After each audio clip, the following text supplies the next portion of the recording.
Entonces vamos para de una vez, ¿no? Entonces, la semana pasada, o la clase pasada, mejor dicho, estábamos hablando un poquito sobre el tema este de la patología del estómago y hablamos sobre todo de la gastritis y el Helicobacter pylori y también discutimos la gastritis y el contexto un poquito de los AINES, ¿no? Entonces vamos a pasar a este otro tema que es los pólipos gástricos, que me imagino que usted ha escuchado esa palabra pólipos de forma recurrente. O sea, realmente un pólipo no es más que un sobrecrecimiento de mucosa que crece en un órgano o región anatómica. ¿Okay? Una bolita que crece, que por lo general está constituida de elementos propios de ese tejido. Por lo general, los elementos que crecen en exceso son epitelio, en este caso epitelio glandular, y a veces, dependiendo del tipo de pólipo, lo que crece también es componente de músculo liso y tejido conectivo. Eso aplica sobre todo con los pólipos amartomatosos. Pero bueno, esos son los más raros. Por lo general, los pólipos que nosotros vemos a nivel del tracto gastrointestinal son pólipos que lo que tienen es un sobrecrecimiento glandular. ¿Okay? Entonces, estos pólipos son nodulitos que son visibles macroscópicamente y por lo general, como les dije, sobresalen de la mucosa y lo que están constituidos ellos son de un exceso o un crecimiento anormal de glándulas. Entonces, como se pueden ver macroscópicamente, por lo general son vistas por medio de las endoscopías. Entonces, los pólipos no siempre son neoplásicos, ¿ok? Lo que pasa es que cuando tú ves un pólipo, tú quieres descartar hasta que se demuestre lo contrario, que eso sea tumoral, pero realmente los pólipos pueden ser producto de hiperplasias, pueden ser secundarios a inflamación, a tejido ectópico, o sea, tejido que no pertenece ahí, y sí son importantes los que son neoplásicos, ¿no? Entonces, el más común dentro del contexto del estómago es el pólipo hiperplásico gástrico. Ese pólipo hiperplásico surge en el escenario donde un paciente tiene mucha gastritis, ¿no? Entonces, esa gastritis, por la razón que más te guste, digamos que es por Helicobacter, la mucosa se ve constantemente en inflamación, regeneración, y esos ciclos llevan a que el epitelio haga mucha hiperplasia, se ponga muy reactivo, y eso es lo que da esa apariencia de una masa que sobresale de la mucosa, en este caso una masa que es polipoide, ¿no? Entonces, estos pólipos hiperplásicos, como están asociados a el contexto de gastritis y helicobacter también, lo que vamos a ver es mucha inflamación en ellos. Esos pólipos que son bien inflamados y tú lo que encuentras es una hiperplasia del epitelio foveolar.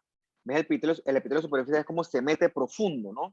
Entonces eso se llama la hiperplasia foveolar y es bastante hiperplasia del epitelio, ¿no? Y puedes ver ese epitelio con muchos cambios, sobre todo cambios reactivos, que son secundarios a ese exceso de inflamación que está provocando el helicobacter de base. Pero interesante es que estos pólipos no son neoplásicos. Estos pólipos son una respuesta a un proceso reactivo que no se está manejando. Pero sí está descrito que en esos procesos interminables de inflamación, si son pólipos muy grandes, 1.5 centímetros, tienen cierto riesgo de displasia. Por eso, a pesar de que sea una cuestión asociada a inflamación, es importante descartar que tengan un componente neoplásico, displásico / neoplásico. Bien. Otro bien común en el estómago es el pólipo de glándulas fúndicas. Ese pólipo de glándulas fúndicas por lo general se asocia a los pacientes que usan inhibidores de bomba de protones de así de larga data, o sea, los que usan mucho omeprazol. Supuestamente esto se debe a que ese omeprazol disminuye la producción de ácido en el estómago porque inhibe la bomba de hidrogenión y eso aumenta la secreción de gastrina, lo que al final lo que provoca eso es una hiperplasia glandular, ¿no? Entonces, en el pólipo de glándulas fúndicas, tú lo que ves son un montón de glándulas dilatadas, ¿no? Un montón de glándulas productoras de ácido, pero están todas dilatadas y el epitelio que las recubre está bien aplanadito. Estos pólipos no tienen ningún tipo de consecuencia clínica. De hecho, son considerados hallazgos incidentales y es curioso que ellos no progresan a malignidad. O sea, es un hallazgo casual que, después de decir, ¿no? Que yo tomo omeprazol todos los días por hace 5 años, y entonces tú dices, ah, esto es un pólipo de glándulas fúngicas y ya, cero estrés. Bien, los que sí nos preocupan un poquito son estos pólipos que sí hacen displasia. ¿Okay? En el caso del estómago, o mejor dicho, de todo el tracto gastrointestinal, a esto le vamos a llamar adenomas. ¿Ok? Adenomas sí es un crecimiento neoplásico, pero en este caso neoplásico benigno. ¿Ok? Benigno, ¿por qué? Porque se mantiene en su compartimiento. Lo cierto es que si tú le das chance, son lesiones precursoras de malignidad. Entonces, estos adenomas surgen en el mismo contexto en el cual nosotros hayamos estudiado la metaplasia intestinal. Surgen en el contexto de una gastritis crónica de larga data, que no se maneja, no se trata. La gastritis provoca mucha inflamación en el estómago se repara, se inflama, se repara, se inflama, y ese ciclo ocurre por años,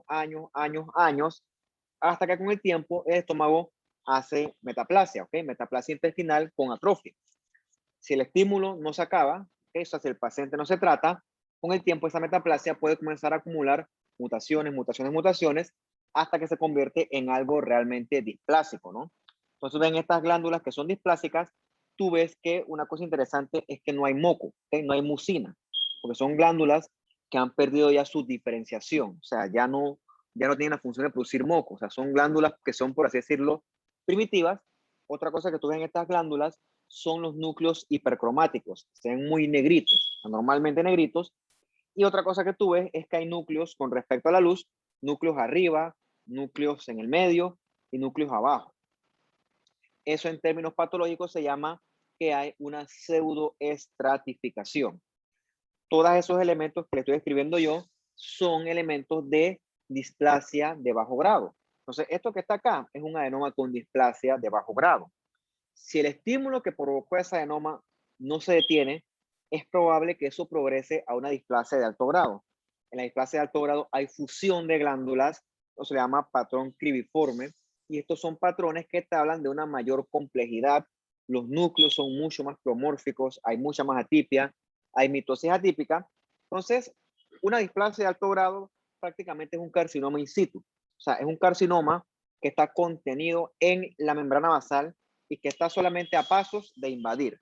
Y ya cuando ocurre eso, ya la enfermedad es otra completamente distinta. Entonces, lo que le quiero decir con esto es que estos adenomas sí está demostrado que tienen un alto riesgo de progresar hacia adenocarcinoma del estómago si no se le da seguimiento y tratamiento. Bien. Con el tiempo puede ocurrir lo que no queremos, ¿no? Puede que el estómago sí desarrolle un tumor maligno, siendo el tipo histológico más común el adenocarcinoma. Por ejemplo, en esta pieza quirúrgica de estómago, realmente está abierto, ¿no? Cuando tú lo abres, tú ves la mucosa de adentro, ¿no? Y entonces lo que tenemos aquí son lesiones excavadas, profundas, ulceradas. Entonces estas son lesiones que tú esperarías encontrar en los adenocarcinomas gástricos, ¿no? Hay otras que son exofíticas polipoides, pero otra cosa interesante con esto es que las lesiones, desde el punto de vista macroscópico, pueden variar. ¿Okay? Lo cierto es que en estas áreas, la mucosa que es neoplásica es distinta a la mucosa que rodea, o sea, a la mucosa no neoplásica. ¿Qué ocurre? Digo, hablando esto arrogantemente de mi caso, ¿no?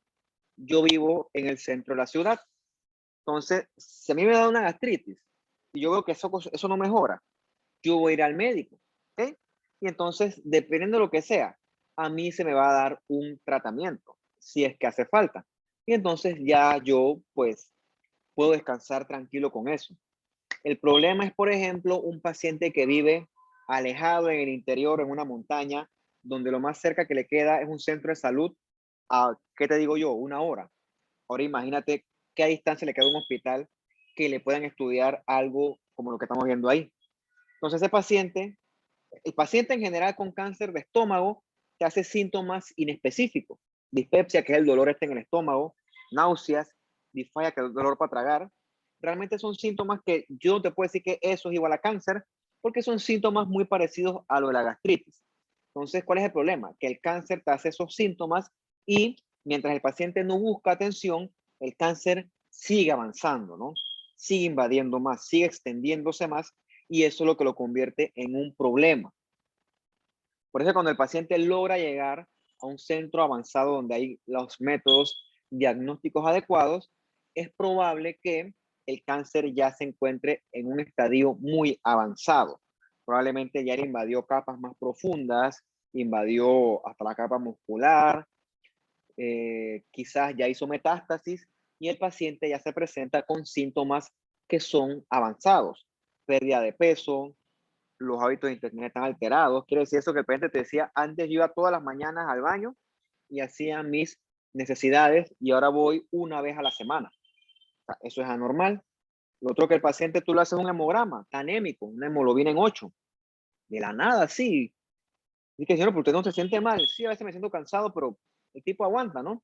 El tipo está sangrando hace tiempo y no le presta atención. O sea, y hace todo es un sangrado evidente porque la cosa está todavía más grave, ¿no? Entonces, estos cánceres de estómago son sobre todo, son bien comunes en Japón, en Chile también son comunes, Costa Rica que hasta habla de nosotros. Bueno, en Panamá hay, pero no es que son disque comunes, ¿no? Pero en estos países acá sí es un cáncer top, ¿ok? Desde el punto de vista eh, estadístico. Entonces, con la endoscopía se logra un control adecuado de esta enfermedad. El problema es dónde tú consigues una endoscopía. Digo, por suerte en Panamá, en los hospitales grandes, se hacen endoscopias de rutina. Hablando de los públicos, ¿no? En el complejo y en el Santo Tomás se tirarán cualquier cantidad de endoscopías al día. El problema es cómo consigues una endoscopía en el interior, ¿ok? Allá los recursos son mucho más escasos, ¿no? O sea, si estás en Panamá, pues estás bien, ¿no? El problema es cuando te vas muy alejado, o sea, en Darién, ¿cómo tú consigues una endoscopía allá? ¿Ok? Por eso es que el cáncer en general, no solo el estómago, se asocia a un bajo estado socioeconómico. No es porque seas pobre, sino porque si vives en un lugar alejado, no vas a poder encontrar las herramientas que te ayuden a ti a alcanzar un diagnóstico oportuno. Obviamente se asocia a gastritis y a metaplasia intestinal. Bien, los cánceres gástricos, como el resto de los cánceres, son enfermedades que son, desde el punto de vista molecular, muy heterogéneas. ¿Okay? Cuando tú es un cáncer ya toda mecha gástrico, esas células tienen un montón de mutaciones, ¿no?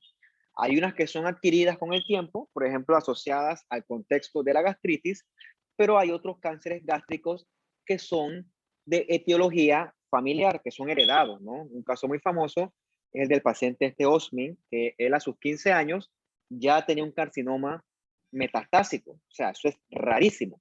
Por lo general, tú esperas un carcinoma metastásico 60 años en adelante, pero un pelado de 15 años, no ni siquiera es un pelado, es un niño. O sea, encontrar un cáncer metastásico en un niño, eso es muy extraño. ¿Okay? Eso es muy extraño. Un segundo.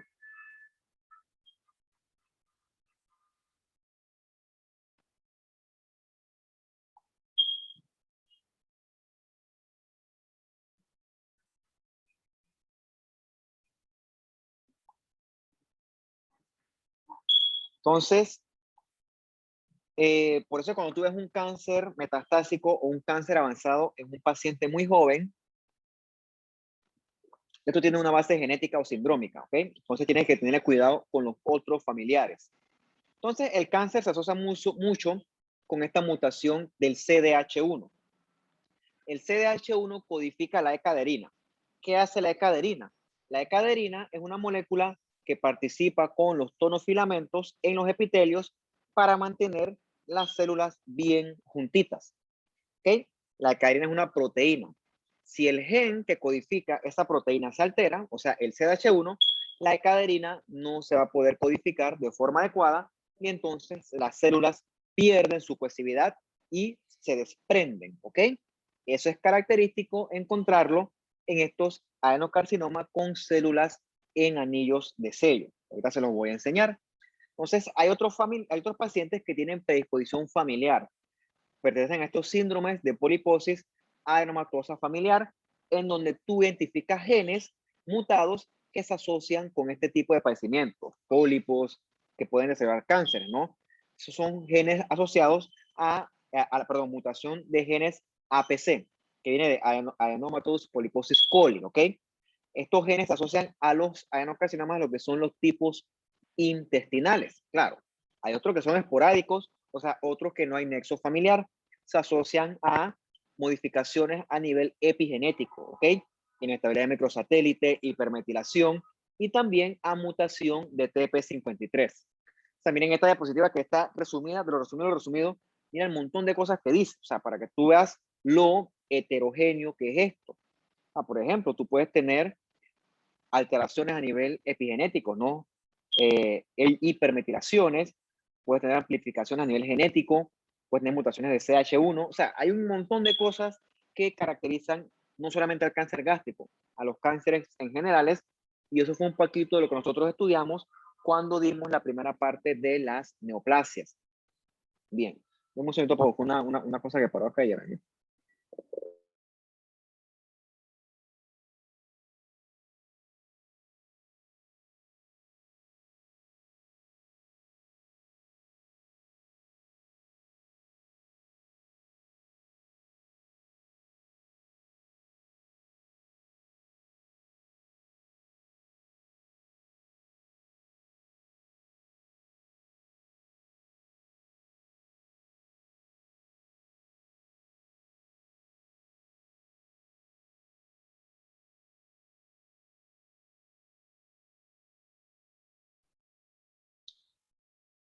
Habíamos dicho que existe cierta relación del cáncer gástrico con el Helicobacter pylori, porque el Helicobacter pylori ofrece un contexto inflamatorio constante, ¿ok?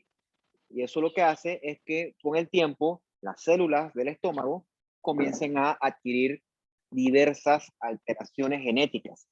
Eso se asocia a el exceso de inflamación. Un fenómeno similar ocurre con el virus del Epstein-Barr. Entonces, los virus del Epstein-Barr se asocian a cáncer gástricos en los que tú ves mucha inflamación de fondo. Eso es una característica morfológica bien característica de ellos, ¿no? Entonces, por ejemplo, aquí el cáncer gástrico, ves que él se asocia a factores del ambiente, ¿no? Por ejemplo, Epstein-Barr virus y el Helicobacter pylori. Ves que el Helicobacter pylori hace una secuencia en la cual hay gastritis, ¿ok? Primero no atrófica, después gastritis atrófica, después hay metaplasia intestinal, progresa a displasia y con el tiempo eso va a progresar a cáncer gástrico. Y eso también se junta con factores genéticos, ¿no? Estos factores epigenéticos como la inestabilidad microsatélite, factores propios genéticos de los genes y un montón de cosas más que hacen que la enfermedad sea muy heterogénea. ¿A qué yo quiero llegar con esto? Esa heterogeneidad hace que esto sea difícil de tratar. Si fuera una enfermedad sencilla, nadie se muriera de cáncer, ¿ok? Por eso es que el cáncer es tan difícil de tratar, porque es muy heterogéneo y eso le da un comportamiento biológico bien variable, ¿ok? Un paciente le va bien, otro le va mal, otro le va peor, entonces hay mucha heterogeneidad. Entonces, del punto de vista funcional, ¿okay? Podemos clasificar a los adenocarcinomas del estómago en base a dónde se ubican y lo que más me gusta a mí, o sea, lo que hago en mi trabajo, es en base a los hallazgos, sobre todo microscópicos.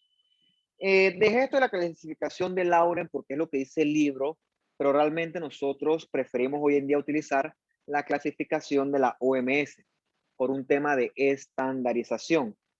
De manera lo que yo hablo aquí es lo mismo que hablan en Norteamérica, que hablan en Europa, que hablan en Asia, que hablan en todos lados. Entonces, en ese sentido, como Lauren se queda corto, y por eso es que hoy en día se prefiere utilizar la clasificación de la OMS.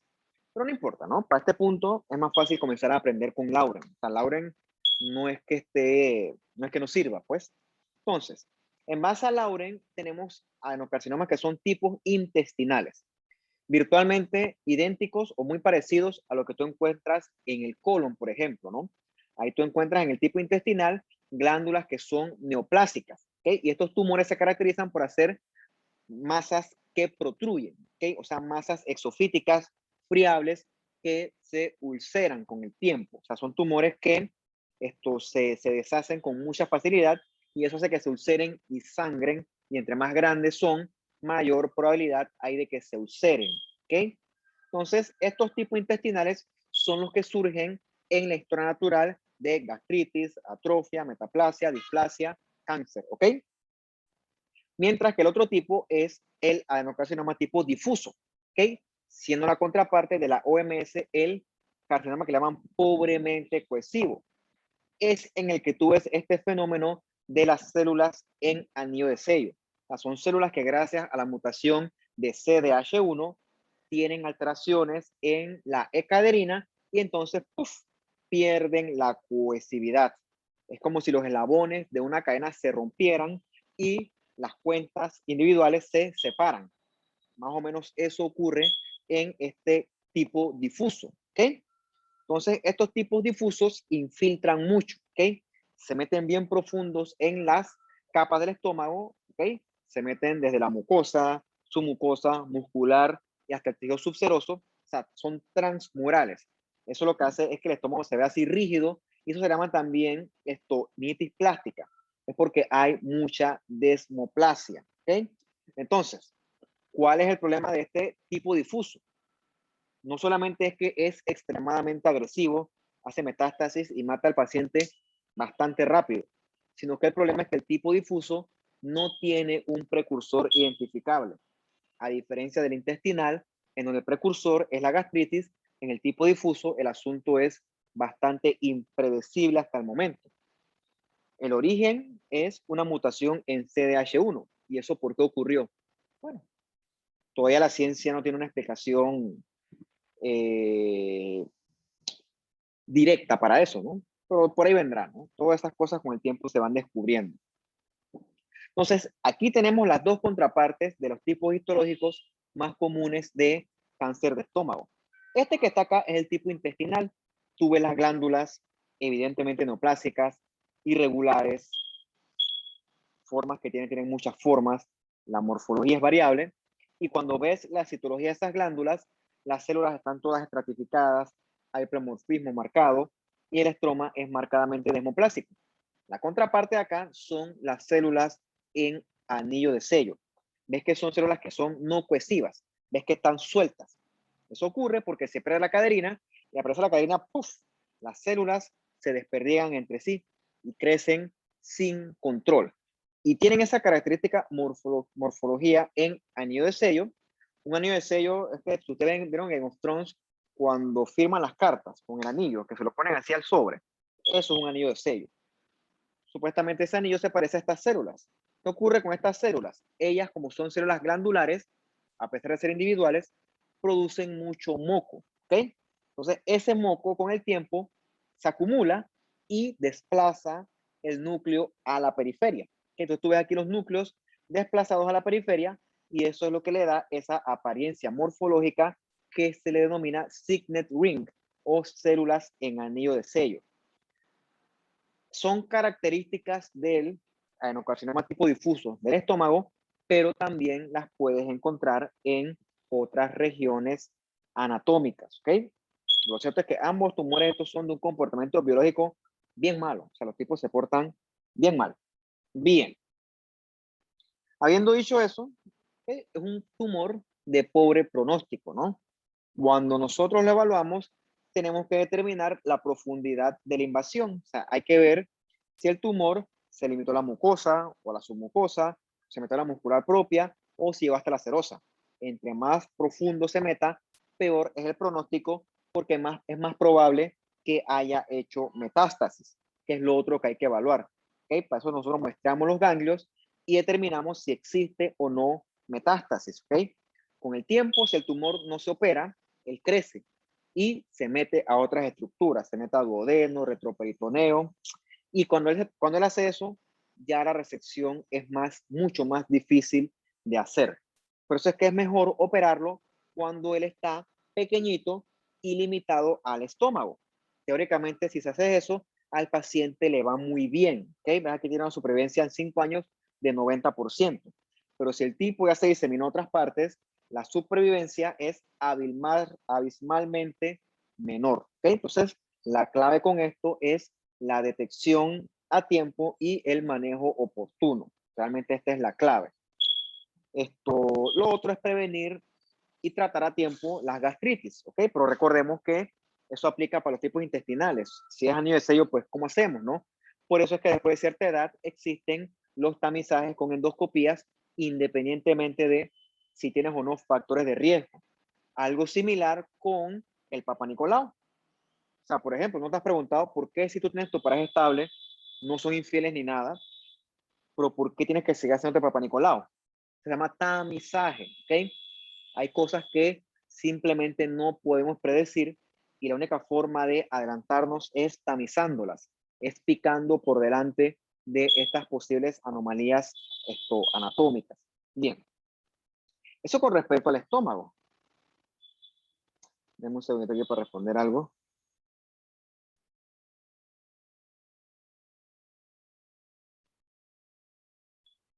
Entonces, vamos a saltar un poquito más rápido al intestino delgado.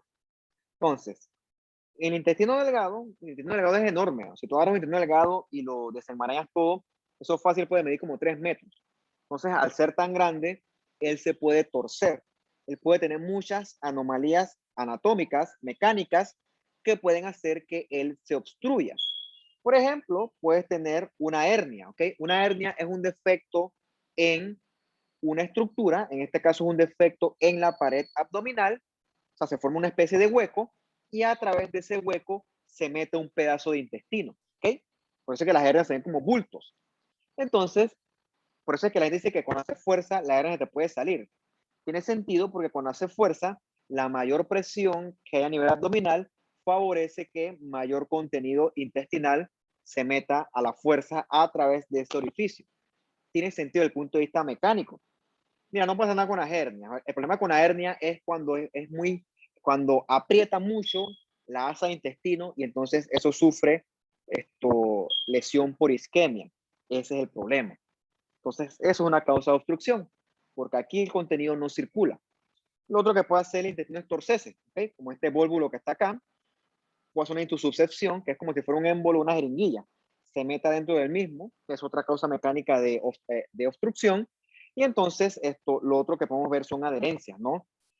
Adherencias sobre todo en el contexto cuando hay antecedentes quirúrgicos previos, cuando hay manipulación del intestino, él suele con el tiempo inflamarse y cuando se inflama genera mucho tejido de cicatrización. Eso hace que se pegue en la asa del intestino y eso puede el día de mañana generar una potencial obstrucción.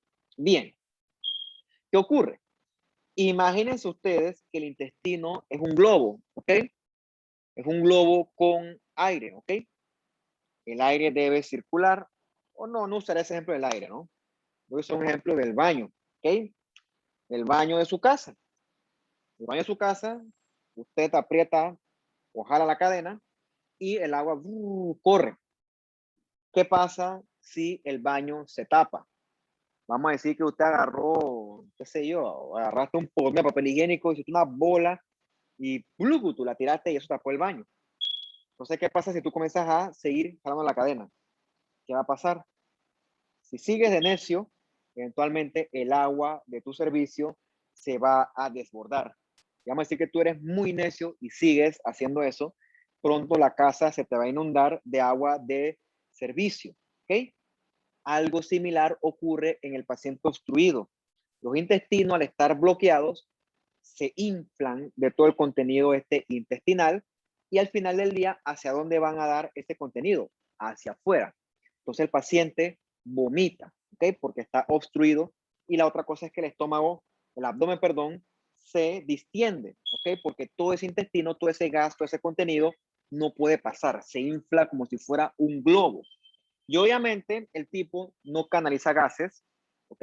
Ni tampoco puede ir al baño, o sea, no puede defecar porque obviamente está obstruido, ¿ok? La solución para esto o el manejo es quirúrgico, o sea, hay que operarlo, hay que quitar este pedazo y volver a pegar los pedazos sanos, porque probablemente ya esto está muerto por isquemia, eso no sirve. Bien.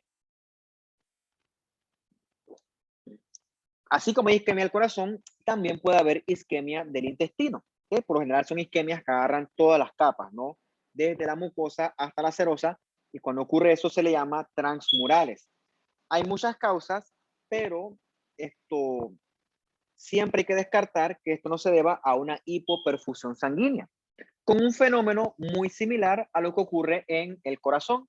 Se obstruyó una arteria que irrigaba al intestino. ¿Ok? Similar o muy parecido a lo que ocurre en el infarto del corazón. Se asocia también a aterosclerosis, estado de hipercoagulabilidad, anticonceptivos orales, entre otras. ¿Qué ocurre? A diferencia del corazón, el intestino es relativamente resistente a la hipoxia. ¿Cuál es el problema? Que esa hipoxia atrae mucha inflamación con neutrófilos que producen radicales libres y eso es lo que con el tiempo sí daña toda la mucosa. Entonces esos intestinos que tú ves ahí, tan negros, tan isquémicos, todos edematosos, hemorrágicos, ¿ok? Entonces ese paciente está muy sintomático, con mucho dolor, el tipo puede hacerte vómitos profusos, el tipo te toca el estómago y hasta, el abdomen, perdón, hasta que salta, puede tener diarrea con sangre, ¿ok? Entonces, si sangra mucho, ¿ok? Eso puede matarlo con el tiempo, ¿no? Entonces, tú ves aquí en la isquemia, ves cómo toda la arquitectura de lo que alguna vez fue criptas y vellosidades, se pierde todo, ¿no? Todo se pierde producto de ese ataque inflamatorio, o sea, hay demasiada inflamación producto de esa isquemia. Mira, esto que está aquí, bueno, esto no es un intestino delgado, realmente, esto es un colon, pero tú ves aquí, por ejemplo, este pedazo está teóricamente conservado, mientras que esta contraparte acá, todo esto sufrió daño por isquemia. Tú ves como aquí toda la arquitectura glandular, toda se perdió. Eso es característico de los cambios isquémicos del tracto gastrointestinal. O sea, se llama withering. Withering es como decir desmembramiento de las criptas. Las criptas se desprenden y entonces vas a tener mucha hemorragia ahí y mucho exudado, que ese exudado es lo que nosotros le llamamos las famosas pseudomembranas. Son hallazgos morfológicos que te indican a ti que aquí hay lesión por isquemia. ¿Okay? Bueno, la diarrea es una enfermedad súper común. O sea, todos los que estamos aquí, en algún momento de nuestras vidas, hemos sufrido diarrea, ¿no? La diarrea consiste en un aumento de las deposiciones sumado a un aumento de la fluidez de las deposiciones. Hay veces que son 100% líquidas. Entonces, digo, ¿no? A menos que sea una diarrea de competencia, realmente no te preocupa a ti fuera de lo incómodo. Ahí decía, me estaba contando Barrera, que es jefe del servicio, que un infectólogo que le dio COVID, el tipo, parecía como cuando tú abres una pluma, de la diarrea que tenía. Eso era diarrea, diarrea, diarrea, diarrea. O sea, el tipo le dio el COVID gastrointestinal con una diarrea que no cese, no cede, perdón. Y eso es pura agua, agua, agua, agua, agua, agua, agua. Entonces, digo, ¿no? Eso te puede matar, ¿ok? Te puedes chocar, te quedas deshidratado. Por suerte, esto es súper raro en nuestro medio actual, ¿ok? El problema de la diarrea, por ejemplo, es si le da a un niño pequeño. Bebé de 3 meses, una diarrea es una urgencia, ¿ok? Porque él puede deshidratarse rápidamente, ¿no? Eso sí es un problema. Pero ya un adulto, una diarrea, pues fuera de lo molesto, como les dije, cool, reposo y eso con el tiempo se arregla solito. Entonces las diarreas por lo general se asocian a infección. Probablemente te comiste algo que estaba contaminado con heces, ¿ok? Ya sean virus, normalmente son virus, ¿no? Pues créeme que diarrea por bacteria o por parásito, chus, eso son diarreas de antología.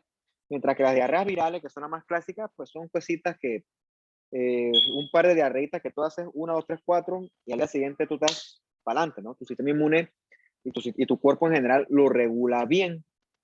Hay otras causas más raras, ¿no? Como por inflamación, que son asociadas a enfermedad inflamatoria, por malabsorción, que son raras, que son las que ven enfermedad celíaca, y hay otras que son osmóticas, que es porque, por ejemplo, tú agarras y te tomas 10 litros de agua. El cañón te va a dar diarrea, ¿okay? Porque estás tomando demasiado líquido y tu cuerpo tiene que eliminarlo. Estas son más raras, ¿no? O sea, nadie se toma en una sentada 10 litros de agua. Bien, hay varios tipos de diarrea, ¿no? Por ejemplo, está la diarrea secretora, que persiste con el ayuno. ¿Qué significa eso? Que el paciente deja de tomar agua y sigue con diarrea. La que es la osmótica, ¿no? La osmótica se produjo porque yo estoy tomando demasiados líquidos con quizás muchos solutos que están jalando ese líquido a la luz intestinal. Entonces, esa diarrea osmótica sí mejora con el ayuno. O sea, yo tengo que dejar de estar comiendo lo que me está jalando líquido. Eso se ve en un experimento de fisiología cuando tú agarras y te tomas 2 litros de solución salina hipertónica al 3%. Eso está muy concentrado.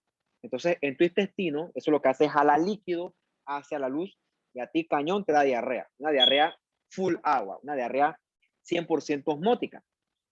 Hay otra que es por mala absorción, ¿okay? Que eso está asociado a infecciones, por ejemplo, ¿okay? Por ejemplo, infecciones parasitarias por yardia. Eso es rarísimo, por cierto, ¿no? En nuestro medio nosotros comemos comida que está bien preparada, entonces con una diarrea por yardia, por parásito es rarísima, pero puede haber estas esteatorreas, que esto es diarrea con grasa. Eso es muy de los parásitos, hacen eso. Y hay otras de estas diarreas exudativas, que es una diarrea con inflamación, con sangre, con pus. Esas son las que ocurren cuando hay salmonela o shigella, ¿no? Eso también es rarísimo, porque hoy en día la comida que tú comes y que yo como es una comida que es bien limpia, o sea, no es una comida que está ahí dañándose llena de bacterias, o sea, por suerte no. Antes se ocurría eso, pero en el mundo moderno no, ¿no? Entonces, ¿qué ocurre con las diarreas en general? Los mecanismos de absorción se revierten. Por lo general, el intestino es un epitelio que absorbe, ¿okay? Pero cuando hay diarrea, por lo general las toxinas de las bacterias revierten esos mecanismos y el epitelio, en vez de absorber, el epitelio comienza a secretar. Y ese exceso de secreción, ¿hacia dónde se va? Se va hacia el lumen intestinal, ¿ok? Entonces el paciente queda lleno de líquido en su lumen y eso es lo que se traduce en la diarrea. Palabras más, palabras menos, eso es más o menos lo que sucede, ¿ok? Otra enfermedad bastante famosa, rara, pero famosa, es la enfermedad celíaca, ¿ok? La enfermedad celíaca es bien famosa porque en tiempos modernos ha agarrado auge debido al gluten. Es moderno porque realmente antes nadie hablaba del gluten, pero hoy en día el gluten es bien famoso, ¿no? El gluten tú lo encuentras en alimentos con harina, pan, trigo, supuestamente, que se me ocurra a mí, cerveza, todo lo que se origina del trigo, ¿no? Quizás las avenas, sí, todo, man, todo lo bueno tiene gluten. O sea, por suerte si fuera enfermo de gluten, prefiero la muerte. Prefiero, no, hombre, no, si todo lo bueno tiene gluten. Pero bueno, por alguna razón, estos pacientes con intolerancia al gluten, el gluten le provoca una especie de reacción alérgica en su intestino delgado. ¿Ok?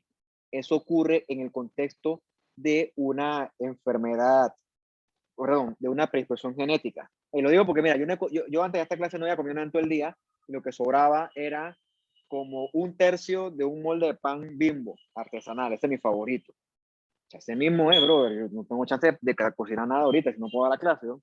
Manda ese pan para acá, ya resuelto como si nada. Ya aguanto aquí hasta mañana.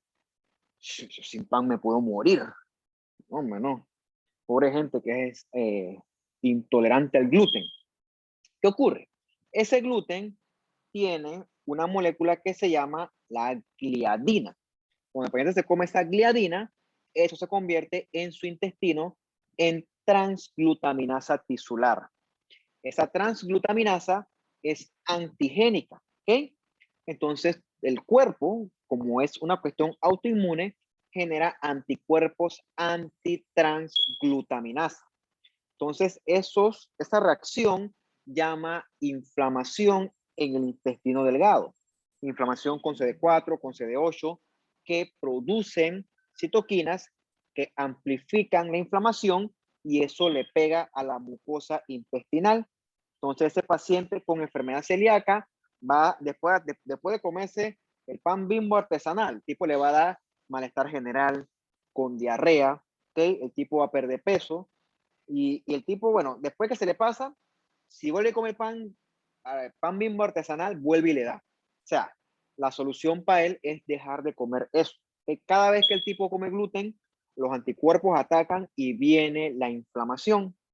Con el tiempo, la inflamación hace que la arquitectura del intestino delgado se pierda. ¿Okay? O sea que el intestino delgado, la arquitectura es vellosidades. ¿Okay? Con el tiempo, la arquitectura se aplana toda, o sea, la mucosa intestinal queda aplanada. Eso es esperado en las biopsias del paciente con enfermedad celíaca. Y el hallmark realmente que tú encuentras en la enfermedad celíaca es la presencia de linfocitos intraepiteliales. Hay una cuenta de eso, ahorita no me acuerdo cómo era, pero tenemos que contar los linfocitos intraepiteliales, ¿ok? Y si la cuenta supera el número establecido, ahorita no me acuerdo, si digo algo me voy a equivocar, más la clínica, tienes un diagnóstico de enfermedad celíaca ya asegurado, ¿no? Entonces, otra cosa que se le puede hacer a ese paciente, que está a nivel de laboratorio, es una prueba de serología para detectar estos anticuerpos antitransglutaminasa. Todas estas cosas ayudan a el potencial manejo. Entonces, es esto, ¿no? Se pierde la vellosidad y tú encuentras un aumento en la cuenta de linfocitos intraepiteliales. Son hallazgos esperados en la enfermedad celíaca. Por cierto, yo nunca he visto eso, ¿ok? Yo llevo 5 años trabajando patología y nunca he diagnosticado una enfermedad celíaca. O sea, por lo general es otra cosa. ¿Okay? Es raro encontrar esto que le estoy diciendo, pero bueno, la única forma de diagnosticarlo es teniendo la sospecha en mente. Entonces, teóricamente, esto del PAD Presenter es una enfermedad celíaca, ¿no? Ves cómo, esto es un intestino delgado, ves cómo la arquitectura vellosa se perdió. Todo está aplanado arriba, ¿ok? Eso se llama atrofia de las vellosidades. Y eso ocurre porque el ataque inflamatorio hace que se borre la arquitectura esperada en el intestino delgado. Si bajáramos aquí, viéramos que hay un aumento en los linfocitos intraepiteliales. Si es difícil verlos, le puedes mandar una tinción de inmunohistoquímica para linfocitos, ¿ok? Le mandas un CD3 porque son por lo general linfocitos T y así son mucho más fáciles de contar, ¿ok?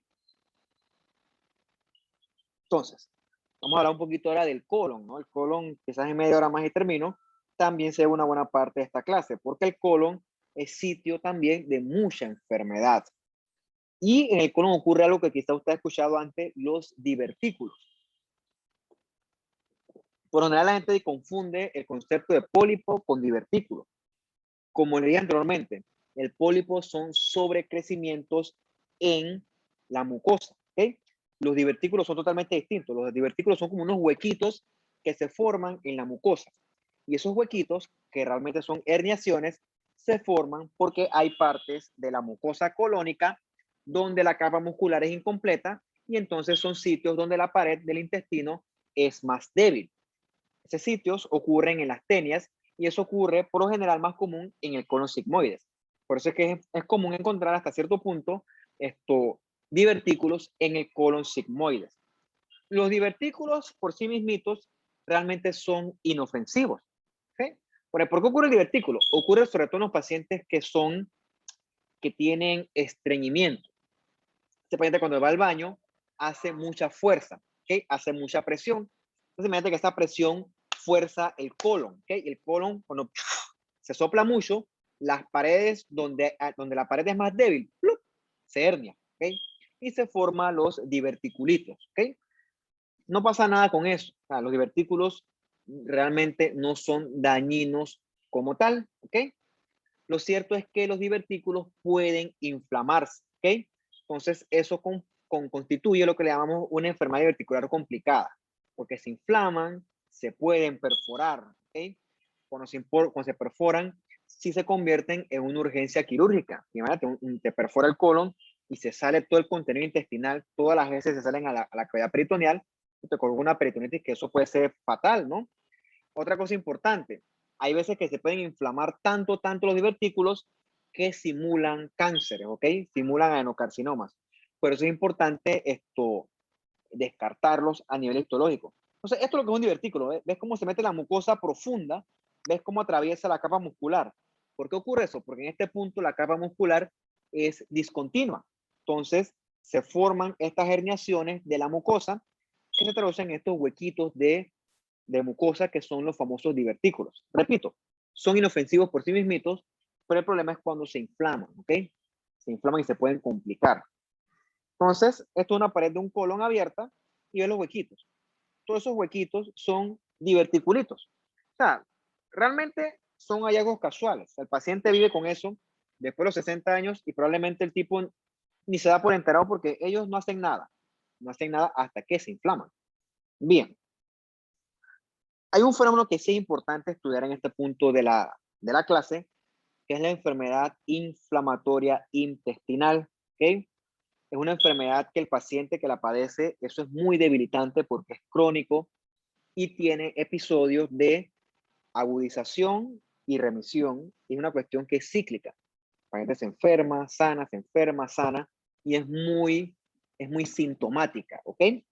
Entonces, ¿por qué ocurre? Se cree que ocurre porque hay una interacción entre la flora intestinal, o sea, la microbiota, que es lo que incluye todas las bacterias, todos los hongos, todos los bichitos que viven con nosotros, que son nuestros amigos, ¿ok? Pero ¿qué ocurre en estos pacientes? Su sistema inmune y la flora no se llevan bien, ¿ok? Y cuando se pelean, eso genera estragos en el intestino de ese paciente. Entonces, hasta cierto punto, puede ser considerada dentro del rango de las enfermedades autoinmunes. Entonces, en este grupo nosotros encontramos dos tipos. ¿Okay? Encontramos la enfermedad de Crohn y la colitis ulcerativa. Asumo que usted habrá escuchado algo de ellas hasta lo largo de su vida, ¿no? Pero bueno, no es que son tan viejos ustedes. Es importante porque afecta de jóvenes hasta pacientes ya mayores y se asocia con predisposición genética, se asocia con el estado inmune del paciente, se asocia con neumonías epiteliales y también con la propia flora intestinal. Lo que ocurre es esto, ¿no? La interacción de las bacterias con el sistema inmune se altera. Por lo general, ellas tienen un tratado de paz, ¿ok? Las bacterias nos ayudan y nosotros le proveemos una casita a las bacterias. Y así vivimos bien, una tremenda simbiosis. Pero, ¿qué ocurre? Cuando tu sistema inmune comienza a atacar las bacterias y se forma ahí una guerra de los 1000 días. ¿Okay? Entonces, ¿qué ocurre? Ocurre enfermedad inflamatoria intestinal. Entonces, vamos a hablar primero de la enfermedad de Crohn. Que la enfermedad de Crohn puede afectar virtualmente cualquier parte del tracto gastrointestinal, desde la boca hasta el ano. ¿Ok? De repente puede tener enfermedades que son en parches, o sea que son discontinuas. Enfermedades que son de la boca, esófago, estómago, intestino, colon, hasta el ano. ¿Ok? Entonces, en la enfermedad de Crohn hay muchos cambios en la mucosa. Se forman muchas úlceras, ¿ok? Se forma una enfermedad, se llama también una enfermedad que produce muchas úlceras. ¿Ves cómo se altera la mucosa, no? Esta mucosa que está aquí le llaman mucosa en cobblestone. Se parece a la mucosa cuando tú vas al casco viejo y caminas por las piedritas. Una mucosa la llaman también en empedrado. Esa es la traducción de cobblestone. Esta mucosa ocurre porque hay ciclos interminables de inflamación, regeneración, que lo que hace es que la mucosa tenga este aspecto en empedrado. Estos pacientes con Crohn también tienen muchas úlceras, muchas fisuras, eso sangra mucho, está inflamado, está edematizado, o sea, es una mucosa que está bien golpeada. Y otra cosa importante es que eso agarra el grosor de la pared. Por eso que se habla que en Crohn las lesiones son transmurales, ¿ok? O sea, esas fisuras son profundas. Agarran desde la mucosa, que es superficial, capa muscular y capas más profundas. Entonces, tú vas a ver a nivel microscópico mucho neutrófilo. Que los neutrófilos se comen las glándulas, se comen las criptas. Se llama criptitis. Puede haber abscesos de las criptas. ¿Okay? Todo eso distorsiona la arquitectura normal de la mucosa intestinal y también puedes encontrar granulomas. ¿Okay? Pero en este caso son no gaseosos porque no hacen necrosis central, porque esto no tiene nada que ver con tuberculosis. ¿Por qué granulomas? Porque la criptitis esta, los neutrófilos pueden inflamar tanto la glándula al punto que ¡paf! La revientan. Entonces se sale el contenido de la glándula, se sale el moco ese, la mucina. La mucina es reconocida por el sistema inmune como algo foráneo, algo extraño, y también es algo infagocitable. Por lo tanto, se forman por lo general granulomas que rodean estas mucinas, ¿ok? Eso es característico de los Crohn. Entonces, esto es lo que tienes aquí, ¿no? Mira, esto es una asa intestinal y ves cómo el patólogo pasó este estilete por toda la mucosa y es que lo atravesó. Es una lesión transmural. Se agarró esto, mucosa, submucosa, muscular, serosa y perforó todo. Eso es muy de Crohn, ¿ok? Esas perforaciones, esas úlceras tan profundas. Esta es la mucosa en empedrada, ¿ok? Y ves aquí cómo se llama que fat creeping, ves cómo se mete la grasa alrededor del colon, ¿no? Entonces, esto que está acá es la distorsión de la arquitectura. ¿Ves lo irregular que están las glándulas? Están totalmente no histológicas, chiquitas, grandes, están ramificadas. Eso se produce porque hay proceso de inflamación, reparación, y lo que tú tienes aquí es evidencia de glándulas que están tratando de regenerarse. ¿Okay? La regeneración te provee glándulas que no son las tradicionales que tú encuentras en un colon que es histológicamente conservado, por así decirlo. La otra cosa que encontramos en Crohn, ves estos agregados linfoides, ¿ok? Que van desde las capas superficiales hasta acá abajo del tejido subseroso. O sea, son lesiones transmurales. Y lo otro que encontramos es esta formación de granulomitas. Pero recuerda, son granulomas sin necrosis central. Si yo veo un granuloma y veo necrosis central, eso es una tuberculosis intestinal hasta que se demuestre lo contrario. ¿Okay? Esto que está acá es otro Crohn, ¿ves? Mira, por ejemplo, ves aquí cómo se peró toda la mucosa y está todo inflamado esto. Eso es una úlcera, ¿ok? Esta mucosa está toda ulcerada. Si bajáramos aquí, viéramos puro tejido de granulación. ¿Ves cómo se ha perdido toda la glándula? No hay glándula, eso está todo ulcerado, ¿ok? Por eso es que eso es tan sintomático. Obviamente esto sangra. Obviamente puede ser diarrea con sangre, es súper molesto. Después otra cosa que se llama incontinencia fecal, que es que el paciente no aguanta las ganas y tiene que estar yendo siempre al baño, ¿ok? Eso es muy molesto, ¿no? Por eso que digo que el paciente que sufre de esto es un paciente que sufre mucho porque es muy sintomático. Está lleno de agregado linfoide y, como digo, transmural porque se puede todas las capas del intestino. Y ves aquí cómo las glándulas son todas irregulares, ¿no? Esta dilatada grandotota, unas tubulares, unas irregulares. Eso es la distorsión arquitectural. Y lo otro es que estas glándulas están aquí, por ejemplo, mata el cursor, está lleno de neutrófilos en el centro, en la luz, mejor dicho.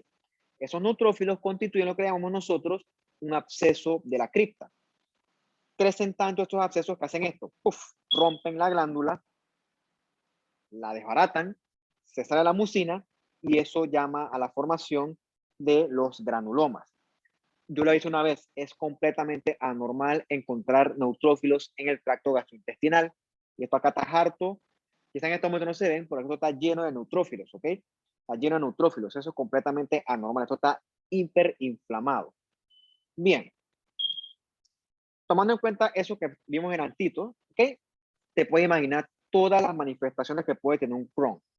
Te puede hacer diarrea, dolor abdominal, diarrea con sangre. ¿Okay? Entonces el paciente cursa con periodos de activación y de descanso de la enfermedad. Es como cíclico el asunto.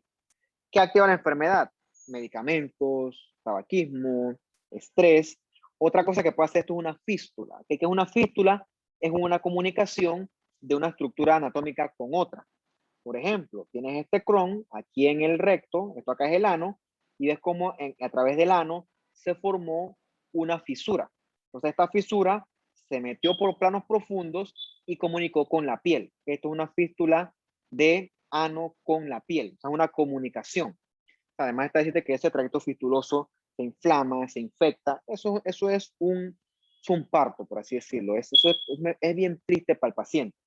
Eso te lo hace el Crohn, ¿ok? Entonces estas fístulas, por ejemplo, pueden conectar colon con vejiga, ¿ok? Y el paciente tiene una cosa que se llama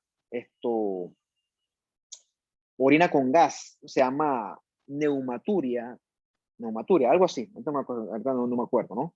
O también, en el caso de las mujeres, puede formar una fístula entre colon y vagina. Entonces las mujeres tienen comunicación de las heces con la vagina. O sea, eso pasa, te tira en línea de lo dramático que es eso. ¿Y cuál es el problema? Que fuera de todo lo incómodo que puede ser, esas heces en ese sitio predisponen a aparición de muchas infecciones, ¿verdad? Va mucha infección vaginales, va mucha infección de vías urinarias, y esto es terrible, ¿no?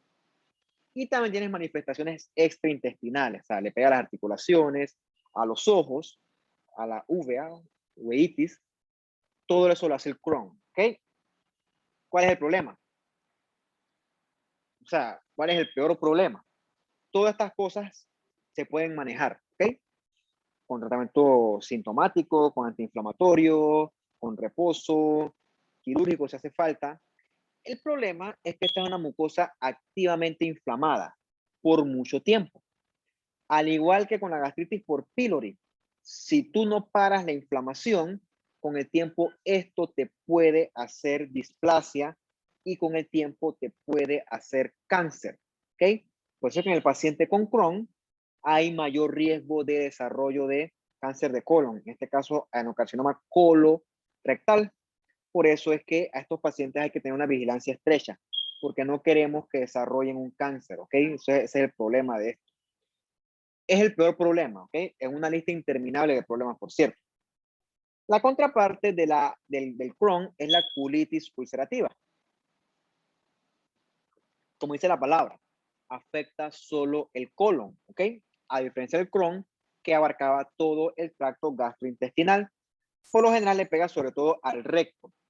A diferencia del anterior, aquí las lesiones son continuas. Entonces, que aquí toda esta mucosa de este colon, toda está afectada. Antes era en parche, aquí es toda difusa, continua.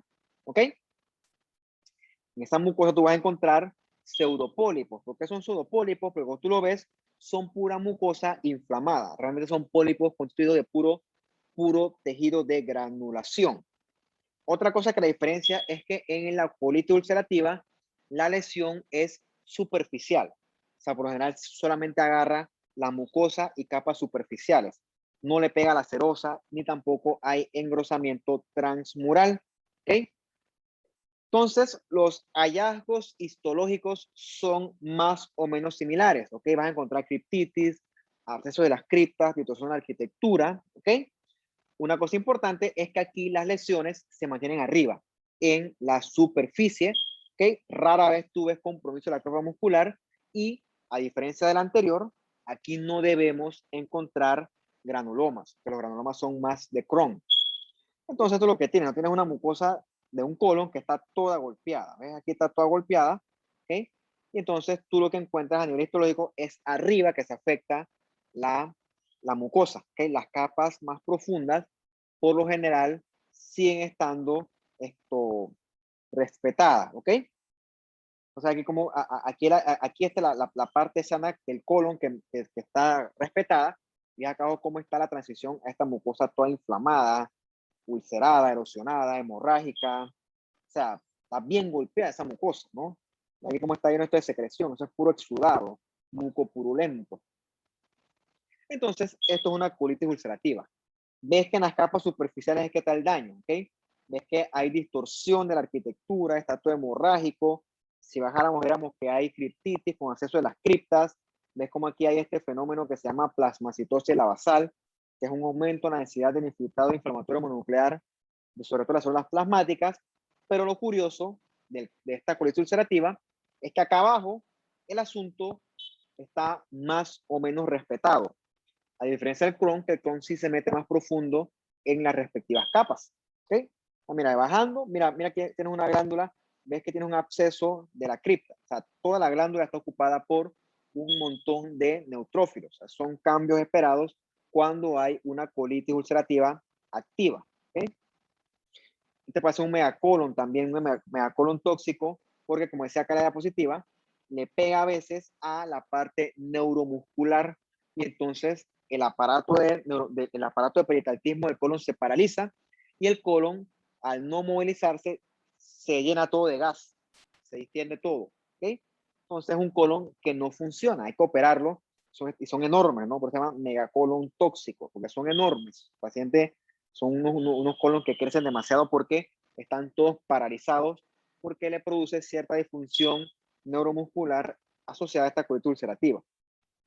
Bien, los síntomas son bastante similares cuando hay reactivación de Crohn, ¿no? Como está todo ulcerado, eso puede haber diarrea con sangre, ¿ok? Puede haber dolor abdominal, ¿ok? O sea, y cuando hay activación es muy sintomática. A diferencia de Crohn, como esto nomás le pega al colon, teóricamente hacer una cirugía del colon cura, ¿ok? Eso es curativo. Pero el problema es si existen manifestaciones extraintestinales, ¿no? O sea, en otras regiones anatómicas. Como esto es una cuestión inflamada de larga data, siempre el riesgo de desarrollar cáncer va a ser mayor. Por eso es que a los pacientes hay que evaluarles con tamizaje más agresivo con colonoscopías, ¿ok?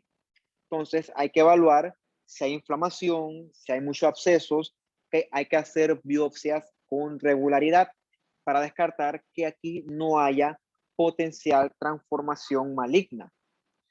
Digo, por suerte, lamentablemente en un país pobre eso es costoso. Uf, pero la verdad, por lo menos aquí en Panamá, teniendo tanta plata el seguro, el paciente le hace sus controles, ¿ok? No voy a permitir que nadie diga que no, porque sí se los hacen. Y si se detecta algo, se toma una conducta a tiempo. Lo que no queremos es que esto progrese a cáncer, ¿ok? Queremos que se mantenga todo lo más controlado posible. Bien, al igual que el estómago, en el colon también es común encontrar pólipos. Estos pólipos pueden ser neoplásicos, muy parecidos a los adenomas del estómago, pero también pueden ser no neoplásicos. Por lo general, los pólipos no neoplásicos surgen en el contexto de inflamación, bastante parecido al fenómeno que estudiamos nosotros cuando vimos el pólipo del estómago que se asocia con el Helicobacter pylori. Entonces, estos pólipos del estómago, del colon, que son por inflamación, son, por ejemplo, los que se denominan los pseudopólipos, ¿no? Que constan de mucosa que se está dañando, regenerando, lesionando, regenerando, que termina protruyendo, pero no es más que mucosa que está intentando repararse. Lo otro que vamos a encontrar son los pólipos amartomatosos. Amartoma se refiere a que existe sobrecrecimiento de los tejidos propios del colon. Por lo general, en el amartoma, lo que crece en exceso es el músculo, ¿ok? Crece tanto que genera una estructura arborizante, porque aparece un árbol, ¿ok? Y este exceso de músculo liso hace que los pólipos puedan crecer bastante, o sea, son pólipos anormalmente grandes. También podemos encontrar en el colon estos pólipos hiperplásicos, pero no tienen nada que ver con los pólipos hiperplásicos del estómago, ¿ok? Estos pólipos hiperplásicos se dan por recambio del epitelio. Entonces, tú lo que encuentras en el pólipo hiperplástico es, ves cómo parece en el borde del pólipo como si fueran unos dientes de sierra, ¿ok? Encuentras este aserramiento a la periferia del pólipo. Son pólipos chiquititos, por lo general son en el colon izquierdo, y realmente no tienen potencial maligno, ¿ok? O sea que no nos preocupan esos pólipos hiperplásticos. Bien, lo que sí nos preocupa son los pólipos neoplásicos, ¿no? Encontramos estos adenomas, por ejemplo, que te aquí, ¿no? Que estos son estos vellosos, o también son los tubulares que protruyen de la mucosa del colon. Entonces, el problema con los adenomas es que tienen riesgo de progresar, si no se le da cuidado, pueden progresar a adenocarcinoma. Entonces, las características histológicas son las mismas que estudiamos en la contraparte gástrica. Vean aquí cómo se ve todo negro la imagen histológica. Ocurre porque aquí hay mucho núcleo y poca célula caliciforme. ¿Okay? Por lo general en el colon debe haber células caliciformes, pero cuando hay adenoma se pierde la maduración y se pierde esa mucina, se llama depresión de mucina. O sea que lo que tú tienes es mucho núcleo que está en la parte basal, el tercio medio y las capas superficiales. ¿Okay? Hay pseudoestratificación de los núcleos son hipercromáticos, perdón, y también pueden encontrar bastantes mitosis ahí. Entonces, es importante por eso después de los 50 años, dependiendo de las normas de tamizaje, hacer vigilancia endoscópica para poder captar estos adenomas a tiempos y operarlos a tiempo. También puede haber adenomas tipo aserrados, ¿no? Son un poco más raros, ¿ok? Pero estos tienen también potencial maligno. Entonces, en el adenoma cerrado, tú lo que encuentras son estas glándulas como con dientes de sierra, ¿ok? Estos también los encuentras y estos también es importante porque estos pueden progresar también a cáncer. Lo importante es determinar si hay displasia. ¿Okay? Si hay displasia, quiere decir que ese paciente hay que mantenerlo más vigilado. Por ejemplo, si fuera un paciente con un pólipo hiperplásico, relax, cero estrés. Pero si el pólipo resulta ser un adenoma, hay que tenerle un poco más de cuidado porque hay riesgo de que eso pueda progresar con el tiempo hacia un adenocarcinoma. Que es con el tiempo esto que está acá, ¿no? Ves la mucosa del colon y ves cómo el tumor protruye. Es un tumor exofítico, polipoide, los bordes son irregulares, ves la mucosa como se ve roja, eritematosa, y el centro es ulcerado, ¿ok? Eso es un cáncer de colon clásico. En este caso, el tipo histológico más común es el adenocarcinoma, ¿ok? son tumores glandulares malignos. Son, del punto de vista estadístico, relativamente comunes, que son relativamente comunes, más en hombres, 70 años, de 60, 70 años, se asocia, por ejemplo, a dietas pobres en fibras. ¿Por qué? Porque supuestamente las fibras hacen que el contenido intestinal, o sea, las heces, se movilicen con más facilidad. El paciente que tiene contenido, una dieta pobre en fibra, presuntamente, que eso es lo que dice la literatura, las heces se quedan estancadas mucho tiempo en la mucosa intestinal y entonces las heces hacen mucha fricción contra la mucosa y esa fricción genera lesión por abrasión, ¿ok? Lesión mecánica. Entonces, esos ciclos de lesión generan lesión, reparación, y con el tiempo eso puede predisponer a la formación de displasia y cáncer, ¿ok? No en todos los pacientes ocurre lo mismo, eso es lo que se ha teorizado hasta el momento. Digo, es un método viable de prevención, ¿no? ¿Por qué te lo digo en ese contexto? Porque tienes este paciente que dice, yo nunca como fibra y nunca le da cáncer. Eso también es cierto. O sea, que esto no es que es 100%, no es decir que yo digo, no come fibra, cáncer de colon. Aquí nada es 2 más 2, ¿ok?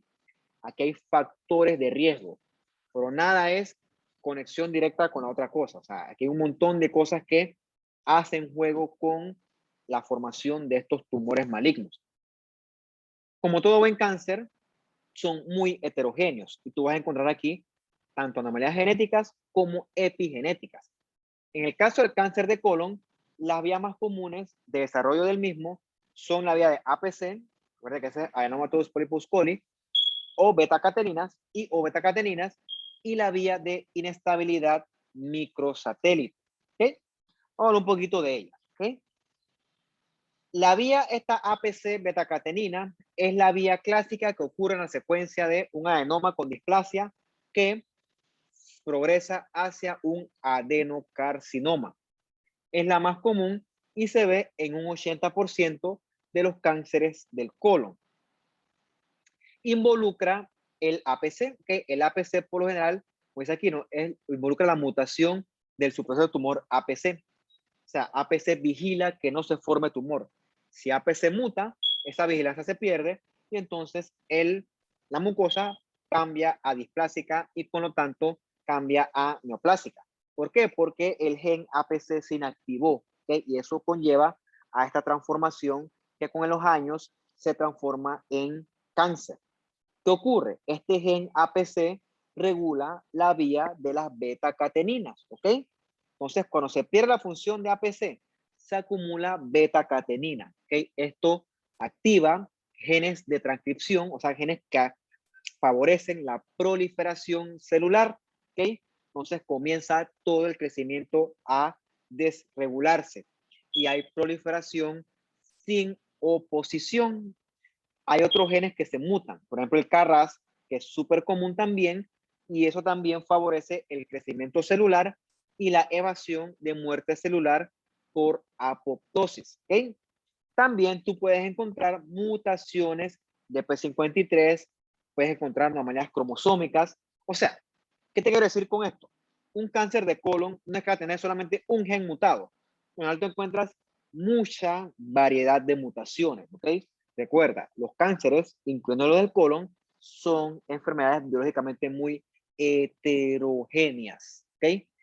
Lo iba haciendo porque es una palabra difícil para mí de pronunciar, o sea, son muy heterogéneos. Bien, la otra vía se da por la inestabilidad microsatélite.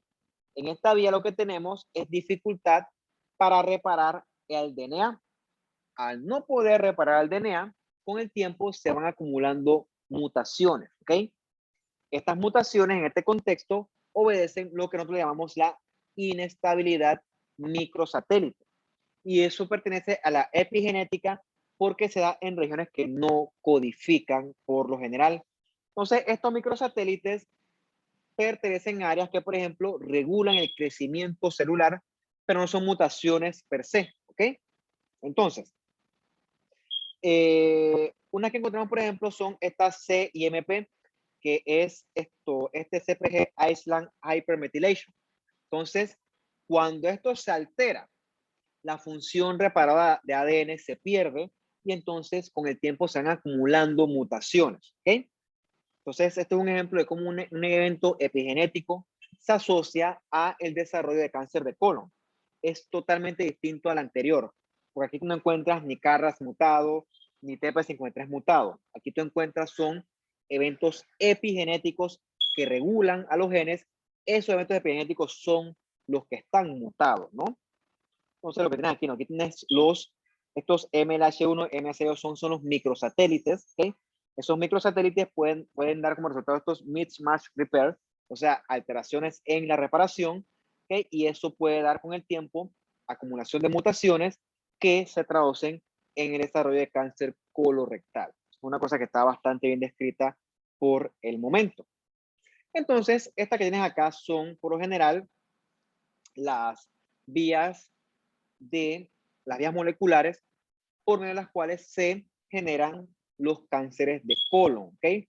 Por ejemplo, tienes una mucosa normal con el gen APC, el gen APC se puede mutar y entonces al mutarse se pierde el control y la mucosa intestinal comienza a proliferar y se forman entonces adenomas, ¿ok? Con el tiempo se pueden sumar otras mutaciones de otros genes reguladores, como es el KRAS y el TP53. Entonces pierdes los frenos. Al perder los frenos, la proliferación es masiva. ¿Ok? Entonces lo que comenzó como una displasia se transforma en un cáncer y lo que siguió como un cáncer con el tiempo se transforma en un cáncer invasor que hace metástasis y que es lo que realmente para la bajada mata al paciente porque se sale de control. Ya cuando el cáncer es invasor como tal, tú tienes mutaciones demostrables en APC, beta-catenina, en KRAS, en TP53 y tienes cualquier cantidad de aberraciones cromosómicas la que te puede ocurrir.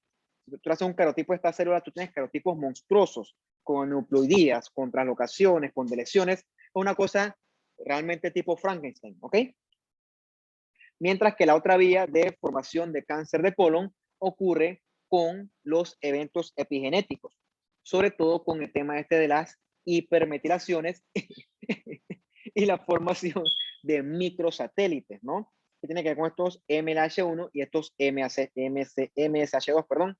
Entonces, estos microsatélites se asocian con los adenomas de la familia que son de los acerrados, ¿ok?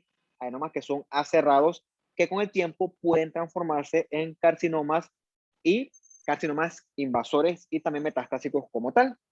Bien, esa es la parte difícil, ¿no? La parte molecular, que es la parte que nadie quiere escuchar porque esas son cosas que es como si yo estuviera hablando en arameo, ¿ok? En arameo. Bien, esto que está acá es lo que a mí sí me gusta, la morfología.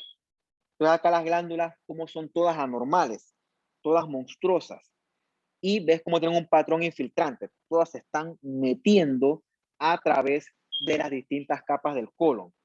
El tipo se mete tan profundo que está llegando a la grasa. O sea que la grasa, desde el punto de vista histológico, pertenece al compartimiento del tejido subseroso. Eso es lo que hacen los cánceres de colon, ¿ok? En este caso los adenocarcinomas. Otra cosa importante es que tú ves aquí cómo es el estroma, lo ves bien rosado, bien fibroso. Esa es la famosa desmoplasia. Adenocarcinomas pueden surgir en cualquier parte del colon. Estadísticamente es más común encontrarlas en colon derecho ciego, pero pueden encontrarlo a donde sea. Por lo general son masas exofíticas, o sea que protruyen. Pueden crecer tanto que obstruyen el colon.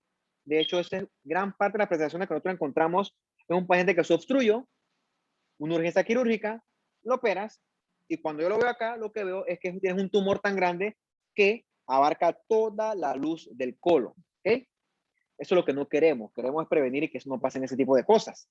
Entonces, son tumores que es como se meten todos. Es muy agresivo, muy agresivo. Entonces tenemos estas masas acá, ¿no? Masas que pueden crecer, pueden ser circunferenciales, o sea que se agarran toda la circunferencia del colon y con el tiempo, ¡puf!, obstruyen toda la luz del colon. Mira, aquí tienes como la glándula es toda neoplásica. Hay estratificación de los núcleos, hay pérdida de la polaridad, hay mitosis frecuente y también puedes encontrar células sueltas, ves que aparecen al tamaño de sello, flotando en piscina de mucina. Cuando tú encuentras esas mucinas, esos son, teóricamente, biológicamente son más agresivos, ¿ok? Bien, un paciente con un cáncer de colon probablemente está sangrando de hace mucho tiempo, porque son tumores que al ser fiables sangran mucho. O sea que probablemente él tenga anemia y si le hace una sangre oculta en heces, lo más probable es que tú encuentres sangre, ¿ok? Como es un tumor que obstruye el intestino, el colon en este caso, el paciente puede decir, yo antes defecaba normal y ahora defeco con el grosor de un lápiz, ¿ok? Imagínense la materia fecal pasando a través de un huequito chiquitito. Eso es indicativo de que está ocurriendo un cambio en un hábito intestinal. Eso es anormal, ¿ok? Entonces, el colon, ¿cuál es el problema? El cáncer de colon puede hacer metástasis. Mira, tú un hígado y todas esas bolas blancas que están aquí, todo eso es metástasis, ¿ok? Es fatal. Entonces, es importante cuando decimos las piezas, definir hasta dónde él invadió. Eso es el famoso TNM, ¿ok? Entre más profundo baja, la T es más alta, ¿ok? Arriba está contenido, después si baja a la submucosa, si baja a la mucosa, perdón, a la muscular propia, y si se mete hasta la serosa. La otra cosa es que hay que determinar es si hay o no ganglios positivos, ¿ok? Un ganglio positivo le provee al paciente un mucho peor pronóstico, ¿ok? Y obviamente determinar si ese tumor ha hecho metástasis o no a otro sitio. Todos esos son factores pronósticos que inciden en el tratamiento del paciente. Bien, y ya para terminar, lo clásico, ¿no? Hemos hablado muchas cosas y qué ironía que para el final vamos a hablar de la apendicitis aguda. La enfermedad más tonta. Es ridículo, ¿no? Es medio absurdo. ¿Qué pasó? La apéndice, claro que complican. La gente se muere de apendicitis. La apendicitis, ¿qué ocurre? Se obstruye el apéndice, ¿ok? Y como en ese apéndice hay bacterias, cuando se obstruye, las bacterias crecen, ¿ok? Y entonces ese sobrecrecimiento bacteriano inflama, ¿ok? Y esa inflamación golpea la mucosa. Y hasta cierto punto se puede perforar eso. Y si se perfora, se sale el contenido del apéndice, que son heces por lo general, y eso le provoca al paciente una peritonitis. O sea que el paciente con apendicitis, el estómago, el abdomen le duele, ¿okay? Porque tiene una irritación del peritoneo. Curioso es que el apéndice es una enfermedad de pacientes jóvenes. ¿Qué ocurre? Ustedes dieron anatomía, ¿no? En el abdomen hay muchas regiones. O sea, dijiste que el apéndice está ahí, sí, puede que esté ahí, pero hay otras cosas ahí. Por lo tanto, hay cosas que confunden con apendicitis, como por ejemplo, un embarazo ectópico. Un embarazo en la trompa es un dolor similar al de un apéndice. Por eso es que importa hacer una prueba de embarazo. Otra cosa que confunde es una salpingitis aguda secundaria a una enfermedad pélvica inflamatoria. ¿Okay? Dice la gente, yo no soy mujer, así que no puedo determinarlo, que cuando las mujeres ovulan, hay unas que les duele eso. ¿Okay? Eso es un dolor que también puede confundirse. Se llama Mittelschmerz. Búsquenlo. ¿Okay? Entonces, por lo general, la apendicitis se debe a que un fecalito, ¿qué es? Un fecalito es una heces, materia fecal bien dura, que obstruyó el apéndice, ¿no? Y un apéndice obstruido, ¿ves esto blanco que está acá? Esto es fibrina. Eso es indicativo de que el apéndice está inflamada y está próxima a reventarse. Se puede perforar, ¿no? Entonces, en ese apéndice, ¿tú qué ves? Mucho neutrófilo en la capa muscular, puede haber serositis, edema, puedes ver formación de microabscesos, puedes ver hasta necrosis gangrenosa, ¿no? Con sobrecrecimiento bacteriano. O sea, parece una tontería, pero se puede complicar y se va a complicar si no lo opera. Entonces, esta es la clásica apendicitis, ¿no? Esto es un corte axial o transversal de una apendicitis cervical y es como la capa muscular está toda infiltrada por leucocitos, sobre todo neutrófilos, ¿no? Y ves cómo se extiende eso hacia la grasa. Pues se extiende hacia la grasa, que es la parte esta del apéndice, por lo general eso es una serositis. O sea, esos son criterios diagnósticos para decir que eso es una apendicitis, ¿ok? Bueno, son fecalitos, ¿no? Pero puedes tener un tumor en el apéndice que debute como apendicitis. Eso ha ocurrido, ¿no? Por eso es que es importante darle evaluación histológica a estas cosas. Yo creo que ya termino ya. Ok, muchachos, definitivamente estoy aquí en dos clases porque es imposible hablar en una sola. Dudas, preguntas, comentarios, algo que no quedó claro.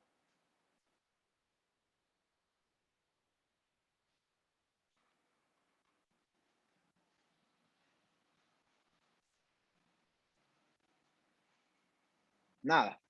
Listo. Por Pues el momento entonces, no, profe. estudien y si surgen preguntas me las hacen llegar. Entonces, cuídense, que estén bien y nos comunicamos para ver cómo hacemos con el taller, ¿no? Entonces, hoy no voy a hacer eso porque tengo otro compromiso ahorita, pero yo mañana chateo para coordinar exactamente a qué hora y les digo las reglas de cuántas preguntas son. Repito, es una para que ustedes se queden. De hecho, es una nota para que la rescaten, ¿no? Pero no se preocupen, mañana hablamos de eso. Ya yo leo los temas y me voy a circunscribir a esos temas. Entonces, chao, cuídense y que estén bien. Perfecto, profe. Muchas gracias.